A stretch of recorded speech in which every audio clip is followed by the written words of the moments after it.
But people who just want to see the review, they watch the review. Anyway, Irishman. I feel like we talked so much about everything else. So, yeah, how do we start? So it's such a long movie. Like, very expensive film for a non-blockbuster action. It's no, it's not that type of film. Like 200 million, we'll give or take around there. A lot big of number. Big and most of that, and I think you can tell while watching the movie, most of that went into the de-aging technology, which they de-aged. I mean, Robert De Niro, Pesci. Al Pacino. It wasn't even at points de-aging. It was like, it was forward aging also. Like Pesci, when he was at the end, like before, where he says the famous line, he went to church and, he never came back because he died. Was what they were insinuating. Went to the hospital, never came back. But like they had aged him to look very, very old. Yeah. No, it's they hit decades in that movie. Yeah. Like so with that alone, what we'll do is we'll do like a non-spoiler then spoiler section. Oh, just in shit. case. I'm sorry. I'm sorry. Pesci's still living. He's still living.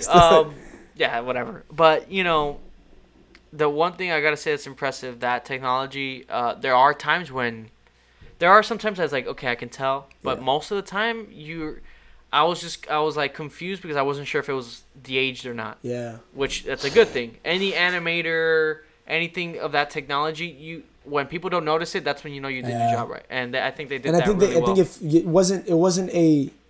wasn't a like thing that disturbed your movie experience. Which it can. It can very easily. Which it can. And so I feel like that was a plus. Yeah. That's a perfect example of de-aging. But this is like 200 million invested into just that. Yeah. And you can, but that's expensive. It's expensive. So I can understand why maybe some big studios were like, I don't want to take this gamble, it's too expensive. Also, like, I feel like most studios probably felt like these guys were past their prime. Yeah, and I want to get into that because the de-aging is great. Yeah. I love all these actors. Yeah. If you're going to bring up the scene I'm thinking about. Let's see. Because it was literally like the worst scene that they could have possibly put into the movie. Okay, so I think so the de-aging. We're on the same page. The de-aging is amazing, but one thing that you can't fake is the physicality of the actors. We're getting there. Of the actors, and that's one thing in this movie. Moments. I'm not gonna say the whole thing. There's a certain scene Robert De Niro is beating up a deli worker. On the money. Yeah, and it's like writing a long essay paper and submitting it and then looking back on it and seeing that one typo that will probably like they could have went back and revisited it and they might have missed it, but it was one of those scenes that just blatantly looked off. To me, it was one of the only moments that looked extremely off. It was like kind of awkward. It was very awkward to where when I saw it in theaters, people in the theater were laughing for minutes after the scene. Really? Like, because people were like, oh, man. We saw it at home, so we were kind of laughing amongst ourselves. Yeah, but you could easily pause it and laugh. And but people have missed the moments that came afterwards because of that one scene was atrocious. Like, and to me, I remember seeing it. And to me, I love the film. That was my basis of, like, the review of the movie. But that one scene is very, like, it's an eyesore. You see it and you sort of can't let it go. And the other reviews that we've seen, everybody has said the same thing. Because that's the thing. The de-aging technology is great. But this is one thing. I feel like these actors are old. Yeah. They do great, though. Yeah. They really do for what they have to do and everything. But I think they did a great job of showing so much less physicality. Like, the one scene that they did was where they messed up. Yeah. I love how Robert De Niro is wearing a lot of long sleeves.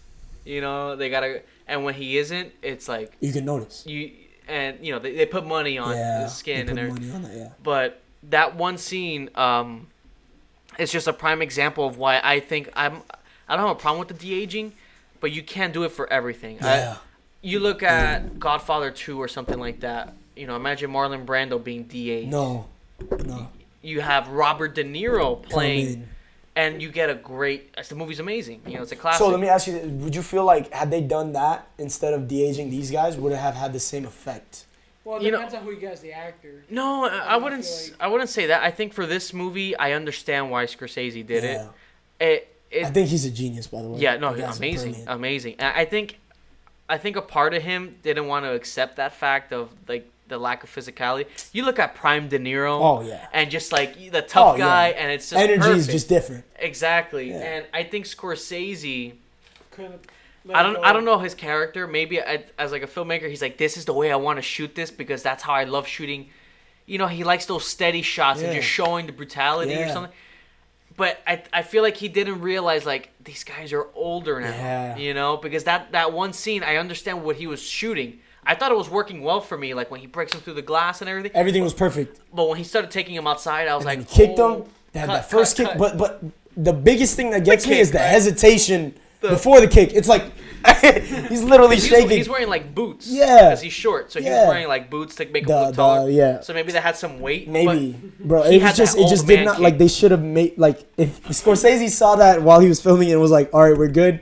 Like, we need to have like a little bit of a conversation. Or they needed to fix it in post. I feel like it's a old school side of him that doesn't want to accept it. Yeah, that's true. Like, this is the way I want to shoot it. I feel like, and that plays into like the gunshots and the gun blood and like the like you can easily get and I read somebody like, you know, the gunshots weren't believable because when the blood splattered it, but to me when I saw the blood splatter, it reminded me of the old time movies, like how they used to do blood back then, like Taxi Driver, stuff like that, like where it didn't look realistic, and I think that's where he was trying to go with like his gunshots, or like that one scene where De Niro's shooting the two army guys into their grave where it just splatters, and you're like, that's not really how like most modern action films capture gun violence, but I feel like he went for the old touch and did that on purpose, you know? Part of me thinks it's maybe that, and also I think a lot of their budget went straight for de-aging. I feel like they didn't even want to worry about. I feel that because the main thing that's a good point. That's gonna sell the movie is you got to believe that that's them when they're younger.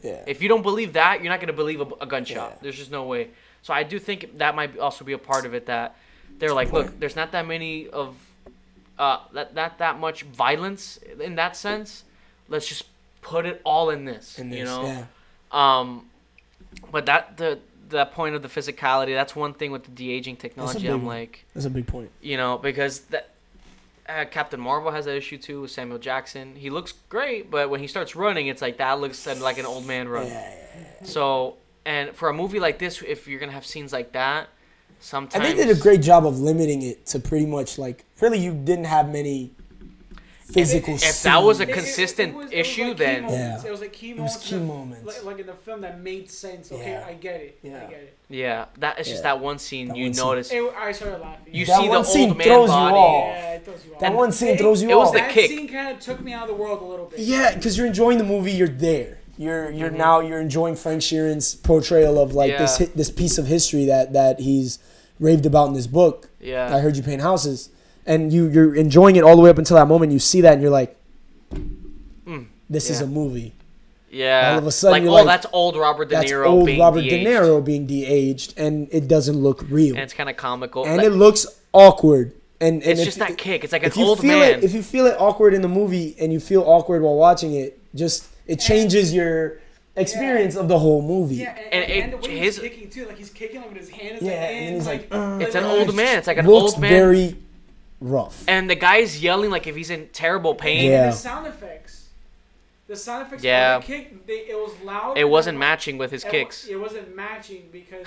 That was an awkward scene. I think about it now. And I remember him just being like...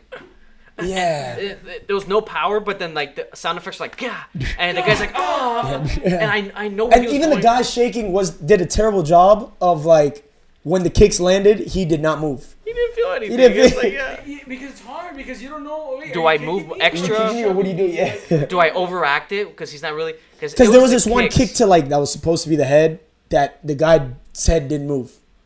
Like and Robert De Niro moved his kick and Well, the hand, I kind of believed it because at the end you see his foot firmly planted on his hand. But it was, like... And the amount of pain that the guy was yelling in, but the power of the kicks, it was literally like, and the guy's like, I get what he's going for because you watch his older stuff, and you, like, with those brutal scenes, you feel it. But here I was like, oh man, it just wasn't there, bro. It just wasn't. It was working better when it was only showing it like close up, like the inside. Yeah. Like when he goes inside, he starts beating the guy. I think it should have stayed. I think it should have ended when he throws him through the glass. Yeah. End it there. Maybe keep it him throwing him around inside where you can get away with it. Throw him out the window. Maybe, throwing something at him and walking out. That's it. Or even getting like a body double. Trying to like shoot a just back for that shot, moment. Like they could CGI that, like, kind of, right? Like they could they could put his face on, like, or a younger body for that brief. They didn't have to make it as long as the scene was. I think what killed them was the scene was like too long. 12 seconds. I was like, oh man. And you're literally watching that whole thing go down. Like, they could have made it like 5 seconds and it'd been a younger guy CGI with De Niro's face. And that's it was possible. Like a faraway shot, so it wasn't like you need extra detail on the face. Side. Kicking him. The guy who's actually on the floor is doing a good job of taking the hits. Yeah. It didn't look like he was taking the hit. It's believable. Would have done that one scene justice, because that scene could potentially take a whole person and be like, I don't want to see the rest of this film. Yeah, or I don't believe it. I don't believe him as a tough guy. I don't believe it. It's an old De Niro. Look at him. He came and kicked. I don't believe it. Yeah. That's a big issue. He has like that old man body too. Yeah. His walk, like but I think why I'm trying to think of like as like this old school director, and I think the reason why he probably didn't do that is that he wants all the credit to go to these actors. The second and he said that, like, I've watched a lot of like the post interviews of like Scorsese and them like talk about like specific moments in the film. Nobody actually specifically talks about that moment. Maybe weeks or months down the line when they're not promoting the movie as much, they'll get to that question. I'm sure he knows it. He must. And yeah, because if everybody is telling that, I'm just shocked that it went through like test screenings and nobody brought that up. Years of like how does that happen? Maybe they just didn't want to reshoot it. Or they didn't want to tell Scorsese. I mean, at the end of the day, it's Scorsese. Exactly. Like, hey, he's kind of... Because they're all... him and De Niro. And him accepting the fact that De Niro's that old, maybe it's like... Maybe I'm... Well, which plays into the whole theme of the movie is really based on mortality. Like, it's like how... Like, it was based on... Not getting into the ending too much, but it basically goes through a mobster's life, yes, but also a person's life. Yeah. And you sort of see the delicacy of life. In general. Yeah. And that is kind of the stage where all four of them are at. Yeah. Pesci, Al Pacino, Scorsese. I love that aspect of it, though. It does feel like But that's the beauty of the movie. Yeah. Like, the movie as a whole, to me, felt beautiful because of the way it did those things. But going back to, like, the interview, Scorsese was like, I really did not think anybody else could portray, like, De Niro, and they would have portrayed that. Like, nobody would have done the acting job that they would do with the de-aging effect. So. Yeah, and even if because if it was a double, then they have to be like, oh, that wasn't De Niro, and then people start questioning his acting. Yeah. How much is it of him? Yeah. And then being old school is like, no, this is all us. It was also like a homage to old mob films and those guys as old mob. It feels like their last hurrah. Yes. It's all these classic, iconic actors. Yeah. Back. I feel like for me, I think one last time. Yeah. This is it. I mean, I don't see him doing like, you can't do an Irishman 2. Or any other mob movie. Or any other modern mob movie, yeah. I don't think so. Yeah, and they're old, man. They're old. They are. I love that aspect. It's like, this is like their one last, like, with Scorsese, and it's just like that last. It was perfect because Scorsese, this is what he loves. Mm-hmm. Like, I was reading up on his biography, like, when Irishman was first announced, and he literally grew up in, like, that Italian New York life. Like, he probably saw it secondhand, or he experienced it in some way, picked it up, like the culture. That's what the vibe of New York was, where he was born and raised, and he put it into his movies. Exactly. And I find that beautiful. Yeah, like, it's awesome. So you love this movie. I love the movie. That one scene. Aside from that one scene, we talked about that one scene for a while because it is pretty like. No, but as long as we've talked about it, is probably as long as it sticks with you. Because like afterwards, the whole movie, I was like, yo, the movie was amazing, but that one scene takes you away a little bit. Takes you away, like, from you being like, okay, this might be a full 10 out of 10 film for me. Yeah. That one scene is like, okay, now it's a 9 out of 10 because it seems sloppy. It seems like they forgot or an aspect that they could have fixed, or it was like, like I said, it was a typo in a big ass essay that you had to write. And it ruins the whole thing. I think it's such a big movie, 3.5 hours. Yeah. And mind you, it's 3.5 hours final cut. Yeah. It could be even longer. So I feel like them just going through editing it, there's probably some things that they're like, just keep going. Let it be. Yeah. So that's where things could get sloppy when you have a big movie like this. It's a 3.5 hour movie.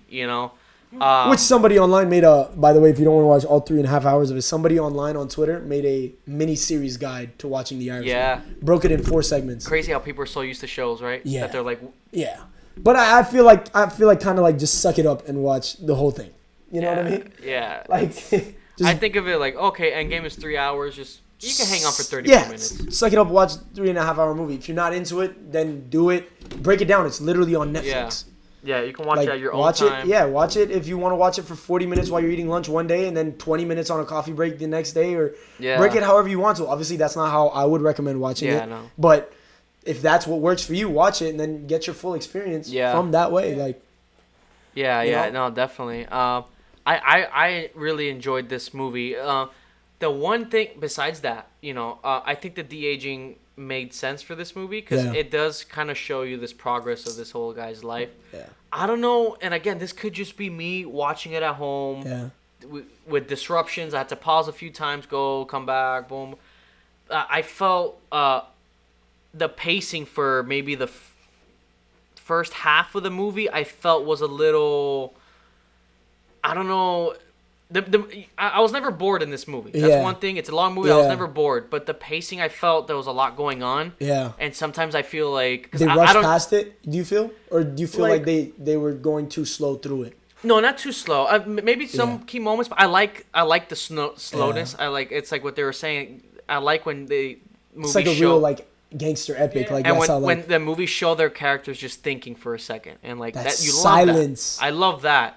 But there were some points in the pacing, maybe the first half, and it could be me because I didn't see it in a theater. Right. Because watching a movie in a theater and at home, two completely by the way, I things. missed so when it came on Netflix, I finally saw it, but I missed the beginning. I think 10 minutes because we pulled up a little late, and it was I picked North Miami Beach, so we misjudged our leaving time, and by the time we got there, traffic. We missed it, and I thought we only missed a couple minutes, but when I went back on Netflix and saw it. It turned out to be a little bit longer than a couple minutes. I was like, shit. So, but I didn't really lose much. But, to your point. Yeah, because I feel like, I don't know. I really enjoyed it. One thing before I get into this, that last hour of this movie, it's like, that's when I was like, oh, wow. But the first half, I was like, because I'm not familiar with this story at all. I don't know if you are with the Jimmy Hoffa. The only reason I was, because... When I found out The Irishman was coming, I wanted to know why it was coming. And I found out that it was because of this book. I heard you paint houses. Then I read into the history of the book. Okay. It was basically on how Jimmy Hoffa died, the fact that in real life, and the movie gives an answer, but in real life, nobody really knows what happened to Jimmy Hoffa. The body was never found. People had these big speculations of he was buried underneath Giant Stadium. He was, swimming with the fishes, as that famous line goes. He was like... a lot of gangsters that are living have given different answers as to what's happened to Jimmy Hoffa. So this hype of what happened is kind of what this movie is running off. It tackles that. Is this guy's version of the story and him giving details that one would not expect someone to just make up. Yeah. And so whether a person can believe it or not, they go into a lot of things. They go into the fact that John F. Kennedy was involved with the mob, or had the mob had him. The mob had influenced. Love that. Very subtle, but very subtle. But that was, and that's a very reoccurring theme. If you hear any of if you watch any of the gangster interviews, there's this one guy, Michael Francese. He has a lot of interviews on YouTube. He talks about heavy influence of JFK, the mob's influence on JFK, and how they might have been the reason why. Yeah, he was killed. Yeah, there's a lot of conspiracy. There was a lot of conspiracy theories. I'm not saying one thing is true or one thing is right, but I'm saying if you believe this story for the truth that, if you believe the movie's truth being the book, then it's beautiful. Because if you I didn't personally finish the book, but if you believe the story for what it is and just associate it with the movie, not necessarily the facts, if it's factual or not, it's a beautiful movie. Yeah, the story of going through, It really is. Like, by the ending, I did feel like, man, like, and it's like, it makes you appreciate the runtime. Like, now I see why, because it wants to take its time for that moment, But, like, the first half, I would say, the pacing, when his story's picking up, there's a lot of cutting between time periods. I wish there was a distinction to let me know. Notified that you're going back and you're going forward. Because I was like, okay, where are we at? Okay, well, now we're back on the road. Then I was like, okay, hold on, you're losing me a little bit. That still threw me off. Like, I'm in the process of rewatching it. I just put it on before our interview, just to see, get a little bit of a flashback of what the movie was and stuff like that. So I was watching it. There were the moments in the driving which, when I watched it in theaters, I didn't realize that they were different times. So when I saw it again, I'm like, no, these are distinctly different times, and I didn't pick up on that in the movie theater. Exactly. So, or my first watch. Yeah. So that's one thing that I was like trying to keep up. You know, I was like, they're on the road, right? And then they're in a different time period, how they met. So I was like, but there was points where it was like a quick cut back, a flashback, like, oh, we met here, and it's a quick scene. Then they're back on the road. But then there's times that quick callback leads to another quick scene callback, of that callback, and then that callback leads to 2/3 of the movie, and then we're back here. Boom. So I was like, yeah. So it kind of lost me a little bit, and then when the Jimmy Hoffa stuff started coming in, and that all that drama in the second half starts coming in, and what's happening with him, because the movie really starts going into that. Oh yeah. Great. Yeah. But yeah, it was like that. When he's a truck driver, what he does as a truck and stuff. Yeah. And then how he just starts finessing. And it was kind of happening quick, but then it was cutting back, then cutting forward. I was like, so that threw me off a little bit. That's true. So that happened with me maybe. No, I get you. I get what you mean by pacing now. Yeah. A good chunk that I was like, I felt a little lost. I was like, but I was I pulled through because I let the movie finish, and if there's something I'm like, I go back. Like Once Upon a Time in Hollywood, I was a little thrown off. I go back, let me watch it again. Yeah. So I do think I need to watch it again for sure. Yeah. It's just a long movie, so it's like I gotta get the time. You gotta really take the time out and see it. Yeah. So that's one thing. You had the same issue, right? Because I remember when we talked about a little bit after. I was like lost like the first half. Yeah. I was kind of like, I don't know what's happening right now. Yeah. I felt a little confused. Yeah. Yeah. But then when what's his name, Hoffa comes in, I'm like, okay, I'm piecing it, look like, okay, then the last hour, okay, I get everything. Yeah, when the movie ends. Yeah, okay, now I get it, because it took me some time. The first half, I was like, man, kind of like, is it just me? Is it because I'm too stupid to understand this? Yeah. Or is it just like, I don't know. It's like a lot of things happening. A lot of things going on, yeah. But then, I think it's that. You don't know what time period you're on. Yeah. Because it's true, because like I was zoned in. So the crazy thing is I didn't even notice that there were different time periods, and that's something that you guys caught on to, and maybe that could have been. I remember going to the movie theater that day, and I had woken up really early, and I was a little tired, so I might not have come to my realization because I wasn't full attention on that movie, which happens. It's a 3.5 hour movie. You're gonna get tired, and some people might even doze off because it's a classic mafia movie. Most mafia movies are they have slow moments, not necessarily boring moments, but they have moments that are takes its time. Takes its time, and that is one of my main issues. Just because I pulled through, I was still watching, and then it starts picking up. There's some good scenes. Now this is nitpicky, but like what we were talking about, like the gun effects and those effects, it's a little. It takes you away a little bit, okay. Kind of like the scene we talked about with the deli. Yeah. Not as bad as that, but you can tell like the recoil on the gun is like them doing it, or that's no big deal. Because me right away, I was like, that's probably their budget is going towards the de-aging. And I get it because the de-aging was That was the one thing that I was like, please work, because if not, this movie won't work. Doesn't work. Exactly.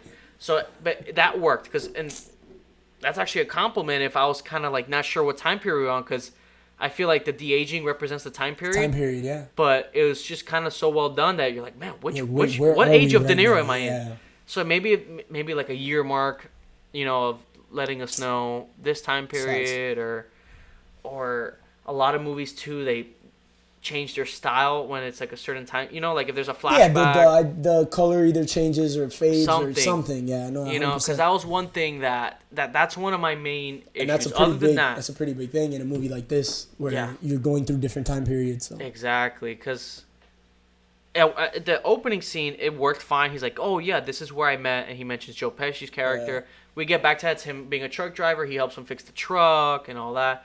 And then the movie kept going from there. So I was like, oh, shit. Okay, let me focus. Yeah. But then it would jump ahead.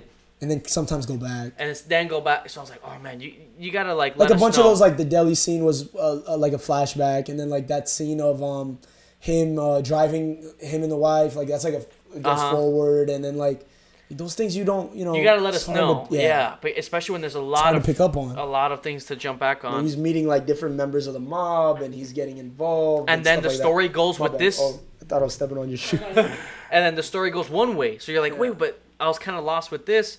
Like you're following this, and then it leads to something else, and you think it's just another flashback, but it's not. Like the movie's going from there. So that the pacing, at least for first half or so, I think was for me a little off-putting. Yeah. Now that last second half, I was you know what's going on. Yeah. There's not as many back and forth. I think they just have to set up the story. Yeah. You know, set up the relationships, how he got there. Yeah. But when it gets to that second half, I think De Niro did a full force. I love the award ceremony scene, and everybody's just kind of like looking at each other. That's like the scene where the hit is. Yeah, like the hit happens. That lasts. There's a 20-minute sequence. It's silence, no music, and it's just, I want to sit back here. No, I want to sit. It's like you get that like how they don't trust each other. There's the.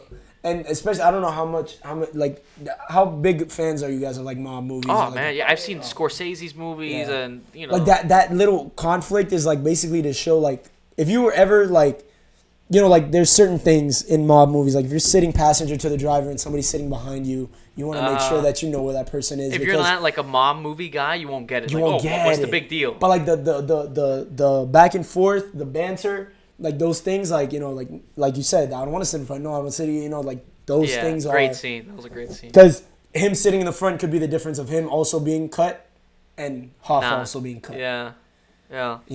It's like that. Like love it. That was a great scene. But I love the movie. I gotta rewatch it. Yeah. I definitely gotta rewatch it. I really enjoyed it.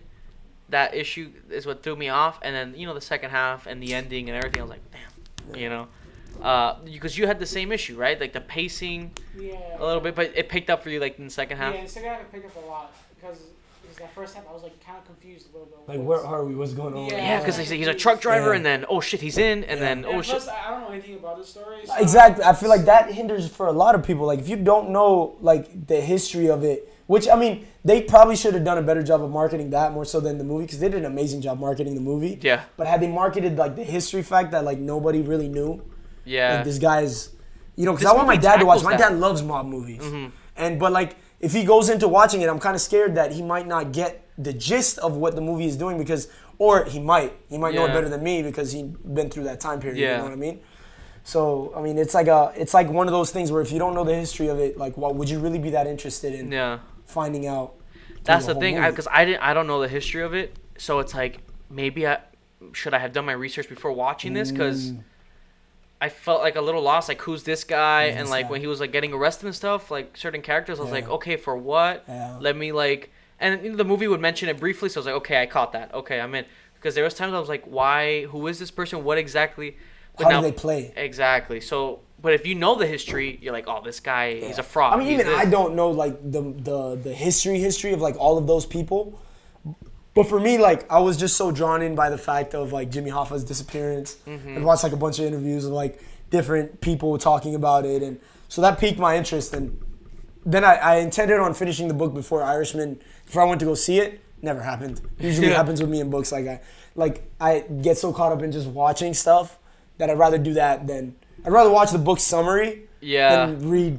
I struggle with that too. I have a book, and it takes me a while. I've read books I used to do like a book a week, like on personal development, psychology, and stuff like that. Like books back in like 2-3 years ago. I don't know how I used to do it. I used to finish them in a week, but like it used to be draining because I'd rather just watch something. Yeah. I'm much more of a watching type of a person. I'm sure you guys can relate. Like I struggle with that too. I have a book, and it takes me forever because it's I have a book. I still haven't finished that shit. That's what I'm saying. I still haven't. I'm almost done with it. Yeah. But it's.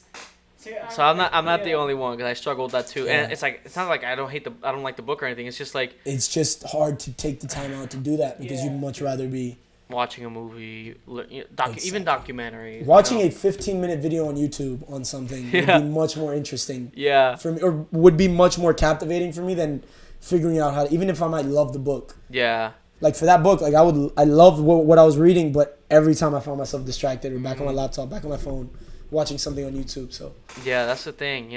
I definitely think maybe I should have been more informed about what. I didn't really know what this movie's about. Yeah. I didn't know anything about the history. It's just the Irishman. Like, who's the Irishman? Who is that okay, guy? so mobsters or something. Yeah, I was like, okay, movie. I'm in. That's the only reason why what really captivated me in the beginning was it was a mob film. Yeah. It was like a mafia movie. Did I expect... I might have expected more of a Goodfellas, Godfather type of vibe. And this movie was not that. It's very different. It was not the flashiness of the mob in this movie. It was more so the mortality of that life. Like, and it went through Robert De Niro's emotions of every stage as it progressed. Yeah, it's like the relationships and all of that. And I mean, when it leads to that ending, it hits you. You know, it's like it's the way it is. So it's more about that. It's the way it is. It's what it is. It's what it is. It's what it is. And I love how subtle they are with their things. It's like that's what they say. Now, some people might not get it. They're like, what do they mean? Yeah, but a lot of times, like, they're giving hints in their dialogue that you, like, basically the book, the movie is based on this book called I Heard You Paint Houses. Now, you might not even know what I Heard You Paint Houses means. What it means is when somebody shoots you, the blood paints the house. That's what I Heard You Paint Houses. And then Robert De Niro, if you remember in that scene where he's on the call, he's like, I heard you paint houses. Yes, sir, and I do my own carpentry. That means I get rid of the body. Yeah, you see. Carpentry, I put them in, I put them in a coffin. I get rid of I do my own carpentry. That's interesting. Type thing. Yeah. So that is easily, like, in the mob is big, like, on speaking in slang. Because a lot of the times in mob life, they were either tapped, like their phones were tapped. So the way they had to have conversations was very discreet. Yeah. And in ways that... I feel like that makes so much sense, too, because anytime you see someone getting their head blown off, where does the blood go? It's in a house, on the wall. I heard you paint houses is basically, are you a hitman? Yeah. I heard you're a hitman. I like that. Yeah, I didn't know that. But that's something that I got from the book. Like, I heard you paint houses. That's the first page is like, what does this book mean? I heard you paint houses. This is what it means. Carpentry means you do your own cleanup. Yeah. At the end of it. And, like, he sleeps with the fishes. That means the guy was killed and dumped in an ocean. That's interesting. And certain back and forths that they have in the movie that's not easily catchable is like when Joe Pesci and him and De Niro are talking, they might say some things that he's saying right there, like, yo, like, or not even that specific scene. I can think of the Henry Keitel scene, the one where he's Angelo Bruno, he's the big mob boss. Now is not the time to not say, means, if you're not going to say right now, you're going to get taken care of. Yeah. Or another part of that same part where he's like, you don't know how good of a friend he is. Basically means he pulled favors to make sure we didn't kill you. Yeah. Like, you don't know how good of a friend he is. Yeah. Like, they speak in that type of tone that's, like, intimidating. Yeah. That's what they're trying to do. They're delivering a message by not saying that. That's when it's good writing, right? When they don't have to be on the nose. It's amazing. They don't have to be like, hey, I'll Yeah. It's like that's why I saw other kids and, like, people who are not film buffs review The Irishman or tweet about it, and it wasn't the most informed review. Like, it's just the movie's really long or it's boring. Exactly. And it's like, but you just don't understand where the movie comes from, or you don't understand that. That's a big issue what's going on with Scorsese that he's saying about Marvel movies, that everybody's being more accustomed to that formula. So when they do watch a movie like this, it just doesn't... I personally don't even think he took a hit at Marvel, though. Where he was like... I kind of got what he was saying. Yeah. He said those movies are theme parks. It's like, theme parks are fun. You enjoy theme parks. There's nothing to think about. That's the way the movies are going. This is a movie that's based on something that might have happened, or it's based in real life, basically, is what he's saying. Relationship, if you look at his mortality. movies, they're all sort of real. So for an old-time director like that to see the movies that are having big-ass successes... And that's what's coming out and their effects films, he's like, they're theme parks because kids enjoy that. And the fact his movies on Netflix and on the theaters... It affects his movies. I feel like that kind of pissed him off. Of course. His last... That exactly, because he's like, nobody's really looking at the good stuff. These movies anymore. Yeah. They're not looking for substance, I guess. For him, that's substance. Yeah. Because that's what he loves. Yeah. For him, theme park movies like Marvel are not... Yeah, he doesn't care. Yeah. Because he's going to go in there, he's not going to see great cinematography, he's not going to see great dialogue, he's not going to see extraordinary acting. It's just like... He's just going to see a really action-packed film, which us as kids, I think, for me, it's just as entertaining as any of these real-life movies. It's just being able to, No, differentiate, like, 100%. I can't even say that word, but just, okay, I'm going this is a popcorn flick. That's why when we rate our movies, like, if we're going to, like, we saw Hobbs and Shaw, we're like, I know what that movie is. I'm going to watch that movie as it is. I'm not going to go in there expecting a Taxi Driver. The movie also was very... in my opinion. It's fun. Like, it was fun. Exactly. But the dialogue delivery at some points, you were like, it was as bad as De Niro's kicking in this movie. Exactly. But like, for sometimes, a movie like are you seriously saying that right now? For a movie like that, it's like, I'll let it pass. I love the Kevin Hart segment, by the way, where he pops out. Yeah. So it's a movie like that. It's like, I'll let it slide because I'm not expecting this movie to be any. If I have fun watching it, fine. You know. But now movies like this, it's something more like, okay, serious. Exactly. There's like that substance, you know. So I get what Scorsese's saying because his last two, this one I think Silence, they didn't come out in theaters. They didn't get to come out, you know. So I'm sure that frustrates him. Of course. Because he loves cinema. That's his thing. Movies, like the whole delivery of movies now is changing, and I feel like he's not the biggest, even though he's partnered with Netflix, and I'm sure he's thankful for Netflix being like, I'm gonna write a big ass check and make your movie. That went over budget. He does not see, like, I'm sure he loves the value of going to a theater and enjoying the movie like the old ways and the premieres and the big premieres and all those things. It's the best way to enjoy movies, man. And as movie buffs, we all understand that. Yeah. So, it's easy to see the frustration of, because even I would have loved to have enjoyed like a traditional theater of this. Would have loved to go see it in an AMC. Mm-hmm. Would have sat, like would have bought it probably first night to go see it. We didn't get it until the 15th or 16th or whatever that time frame was. But that's, I guess, the future, the way that if the demand isn't there, people aren't not going to invest in it. Yeah, that's the thing. It's surprisingly, to me, I felt like the demand was kind of there. Like, a lot of people tweeted about it, a lot of people talked about seeing it, a lot of celebrities, a lot of big people. So yeah, I think this movie could have come out in theaters. It's too high of a budget. Yeah, you don't see this movie making that much money if it was in theaters. Yeah, Once Upon a Time in Hollywood, that's an original film. I mean, that one made like $400 million, and that's like $400 million. 400, and that's like, this movie's a smash hit. Yeah, and it costs for a movie that costs $200 million, you need at least $800 million, and not include, because you got to double a movie's budget for marketing. That's what I'm saying.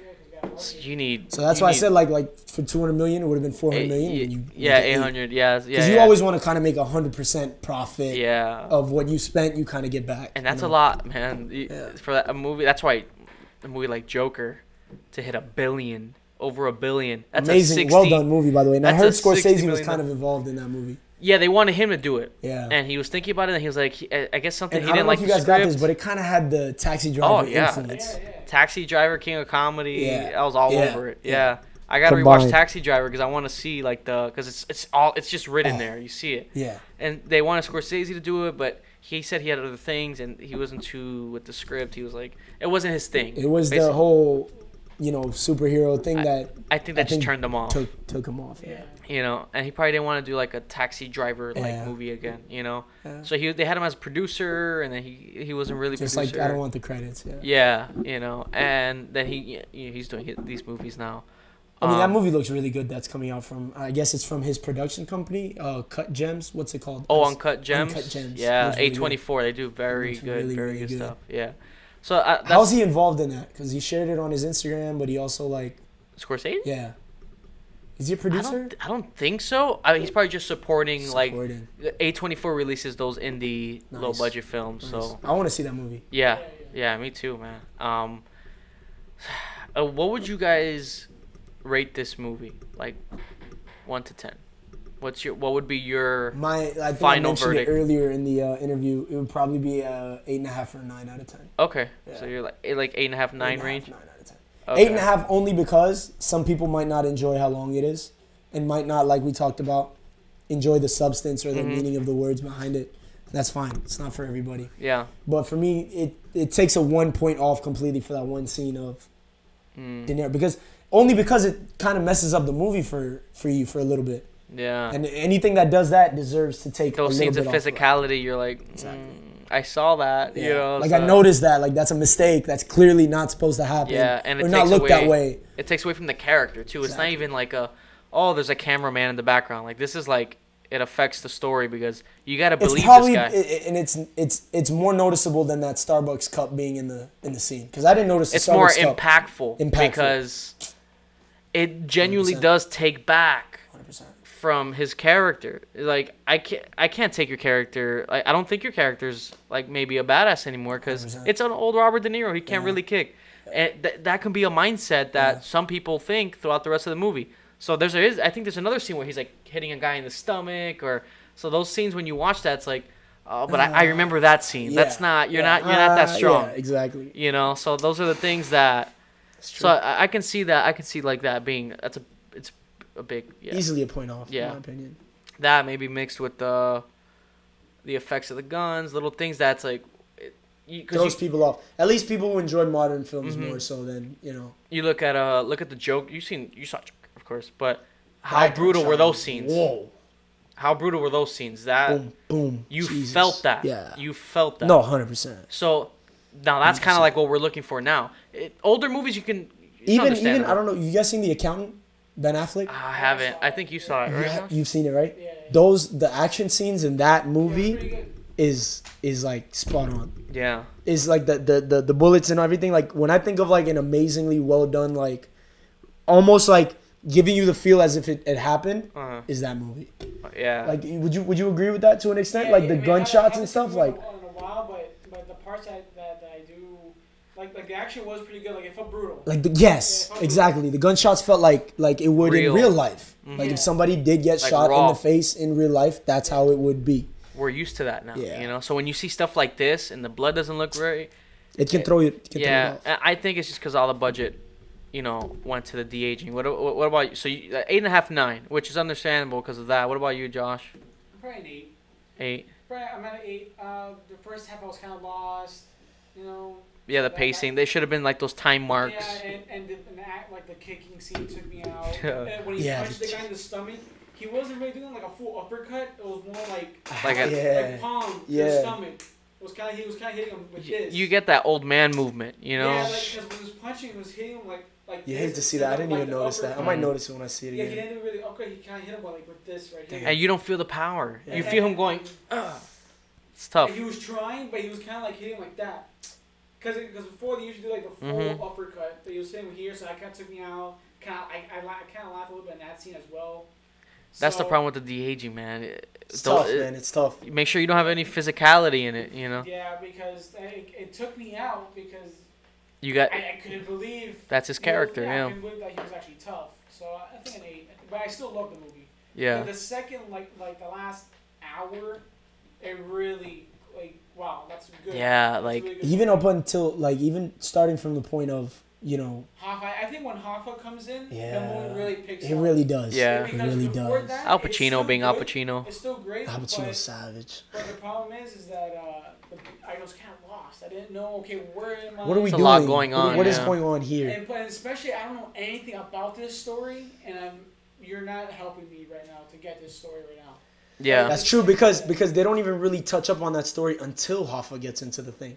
Yeah, where the entry of Hoffa was like, if you didn't know who Hoffa was at that time, he was the second biggest thing, second only to the president. Yeah, like they literally say that in the movie. But up until that part, you really don't know where this movie is going or how it ties in. And there was one part where I started to feel the runtime. Yeah, it was like one part I was like, oof, okay, I'm like how much more? Which part was it?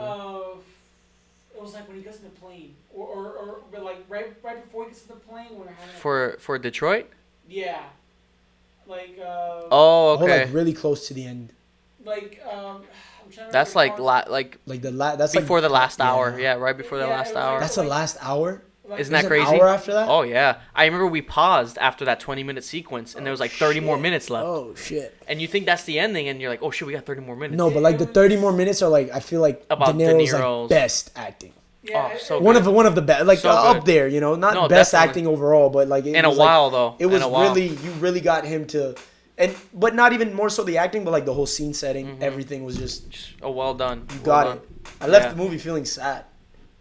Yeah. It makes you think about things, and that's what Scorsese likes to do. He wants you to, instead of the other guy trying to be divisive, he likes actually. Exactly. Yeah, because you're catching on. I like it. I like it. I'm trying to remember the part. It was absurd. When he's talking to Joe Pesci in the car. Because that's when we paused the movie for a second. It was when they come out of the jewelry shop, and then that was the whole planning of that 20 minutes. Oh, like right before the award ceremony? Yeah. But no, the jewelry shop was when they're on the road. Yeah. I mean, I know, I'm sorry, I'm trying to, because there's so many scenes in the movie that I can't really pinpoint. There's a lot of time, like... Yeah. There's a lot of time because you're like... Because the jewelry scene was like way in the beginning of the movie, I think. No, I think there was one more. Like, cause that's the thing. The whole chunk of the movie's going on. Yeah. And then it's like, oh, we're back on the road. There was a certain... Yeah, when he talks to the owner of the jewelry shop. And he's slapping his son. Like, what are you doing? You remember? Yeah. That's like almost towards the end. It was already building towards that the ending. Yeah, like the last 20... Like, the last hour, yeah. Okay, so I was like, you remember that scene, right? Yeah. Like, when Frank goes on the plane, that's when I was like, okay, like... Come on, there's more. All right, there's more. There's another 40, 50 minutes. But then but then I got back into the movie. Because it was just that one moment that gave you like that like, damn, this is really long. Yeah. I kind of had to take like a deep breath. All right, here we go. Another like second hour. Wind. Yeah, something. Yeah. But that last hour goes by like that. Because it really draws you in. I feel. Because at first I didn't really feel the 3.5 hours. I was in the movie. I was like engaged. No, I get you completely. But is that when he goes in the plane? That's when I took like, all right, here we go. I think it was like around that time when I looked at my cousin. I'm like, damn, there's still more.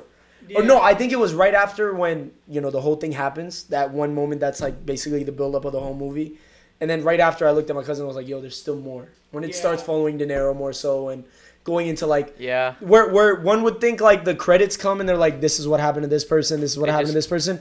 It was like, oh shit, they're actually showing that. Yeah, and that's what it wanted, It wants you to show like how that person I'm glad they did. Alone the person feels and regretful, and I think that was the whole mortality aspect of it. That was essential for the movie. Yeah. If the movie had ended any earlier than that, it would not be a great movie. Yeah, it would not be a great. I think that moment because it makes you leave feeling a certain way. Yeah, it sells the rest of the concept to you. It's like this is why. The way the movie ends, you kind of like because you go on this long journey with this whole story and characters. You see everything he's done to that point, and you get why he's like that at the end because he's done a lot of bad shit in his life, and you get that ending, and you kind of like it's kind of like regretful. Yeah, like how he kind of like regrets what he kind of did, and how it affected his family. The phone call. I think I could. Yeah. I mean, man, you can't spoil this. You really can't spoil this movie. This movie's like it has so much. I mean, I can't even remember like the point where I thought it was long. Yeah. There's so much footage and this like so much scenes. Yeah. Honestly, we're good. Yeah, we can just talk about it. Like Yeah, like that scene where he's talking to the wife. Yeah, the phone call. The phone call, and I love how he mentions it, but without just being so straight on. He's like, and then I think he said I can't believe as a man I made that call. Yeah. He doesn't say specifically, but you know what he's talking about. And it's so far ahead from that moment. Like it's way fast forward after that point because he's still with his family when he's making the phone call. He's ran upstairs. That's and then when he's there, he's with the priest. It's like the wind down. Yeah. And it's him reminiscing on, like the whole movie's about pretty much his process of becoming friends with this person. The betrayal aspect of it. Yeah. And then him living with that regret. How crazy was that? Insane. I mean, just boom. And that scene where Pesci's talking to him, to De Niro, he's like, look, I had to talk to a lot of people to make sure you didn't get, because they were thinking about killing De Niro and Hoffa. Which is the most practical thing to do, because they were friends. Yeah. And so what happened was he's like, look, I talked him out of it, but you have to go do it. If you do it, you live, pretty much was what he said at that table. Because if you let them do it, you're either not going to let it happen. If they do it, it's going to happen to you. Like, you're going to get killed. Because the only way they would test his loyalty was with them, was to see if, because bulk of the movie is pretty much hanging out with Hoffa, so they're trying to test to see who gets, like, where his loyalty really lies. Yeah. Because if you notice that scene, I think it's the award ceremony, where he gets a ring and the watch. Yeah. He gets the watch from Hoffa. He gets the ring from Russell Bufalino. Or Buffalino, however you say his last name. And that was like the conflict was about to start to happen. Yeah. Like, there's one guy that's his best friend. There's another guy who's been like his mentor his whole life. Yeah. Who brought him all in. All of a sudden, his struggle of trying to tell Hoffa to like, yo, like, calm down, like they're really about to do something. Yeah. Hoffa not listening, and then him being called upon to take action, or else his life will also be on the line. It's crazy. Yeah. It's wild. It's so good. It's wild. It's so good because it's true, like what you were saying, the watch and the ring and everything. It's those little things that, you know, that I noticed after when I started watching some reviews. Yeah. Like other people talk analyses. Yeah, it's a movie you gotta. It's something you gotta watch again, Uh-huh. and maybe again and again if you really enjoy it. It's one of those things. But yeah, that was a big part of, you know, something that you don't really notice until if you really go back and like if me telling you this will be something like you're gonna go back and be like, wow, this moment means so much more now. What did you think of the scene, like the final shot of the movie when he's like leave the door open? Oh, it's crazy. It was like, that's insane. What did you take out of that? That was very, very. In that specific scene, what did that scene mean? Yeah, like, it was like the end of his. It was like the closing, but he doesn't like. He still kind of wants to like reminisce on the life that he's had, but he can tell that the door is almost shut on his life. Okay, yeah, because I was thinking about it, I was like, man, that, you know. But that scene also ties into that scene where Hoffa is in the bedroom. He's like, yo, just leave it open, or that door stays open. I looked into it. It's like him reminiscing on that. Yeah, I looked into it. They're saying it's like something like that, like reminiscing on the Hoffa thing, and also something because Hoffa did it because like, I guess to show trust. Yeah. The one thing they're saying is like to show trust to Frank because it's like because they're staying together. Yeah. Because somebody said something like, "Oh, is it him trying to entice him or something to go into the room?" You know how the trick. The other one was like they don't like closing the door because it makes them feel trapped by their enemies. Yeah. There's a lot of different takes on it. I thought it was really interesting, but that makes the most sense. They were saying how it's Frank kind of just like he doesn't want to close the door shut on himself yet, and it's amazing how there's so many different interpretations. It's just such a simple shot, but it means so much. That's the beauty of Scorsese, is you can really find different That's meaning. That's good filmmaking right there. His cinematography is second to none, I would feel like. The way the whole movie goes through and you see different scenes and the way it's captured. Yeah. It's amazing. I love it's such a simple thing and it means so much. And he does it in a classical way. Like the reasons why I love what was the movie? Once Upon a Time in Hollywood. Mm-hmm. This movie. These movies that are kind of callbacks to the past, they're vintage films, and if it done right, it's beautiful. And I think this is one of those films. Yeah, man. So I'm at an 8. 8.5. 8.5, 9. So, anything else that we wanted to mention about this movie? That sequence. Joe Pesci was great. I love how different Joe Pesci is. Yeah, he's different. Cause I thought he was gonna be like Joe Pesci. But he was actually like quiet, but serious, like. Intimidating. He was calm and like. Yeah, it's amazing how, like, he doesn't really say much, but you see what he means just by his looks. You know what I mean? He's intimidating, because you can go to him like for anything, but don't fuck with him at the same time. Love it. Like he's. That's what I love about kind of with mob films and these movies in general is they have a lot of like connections to.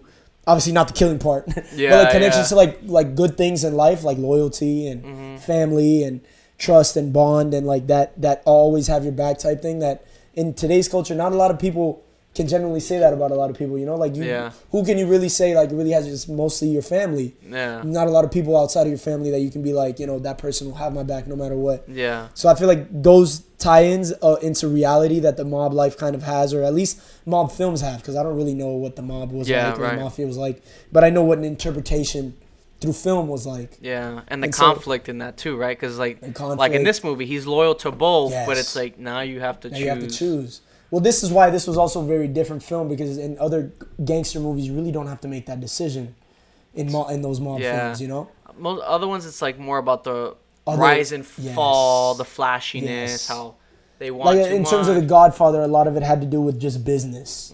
Like you could take a lot of business. Like to me, in terms of like if a person is an entrepreneur, they should watch that movie just off of certain insights of not specific skill sets that they're giving you a business. Right. But if you watch it and you carry yourself in a certain way, it tells you like the manner of one should conduct business. So, like that movie, and then you have like Goodfellas, but like none of these movies really go into like the mortality of being a gangster. Right. Goodfellas kind of. You have that scene of like him like basically narrating from a perspective of already being in jail.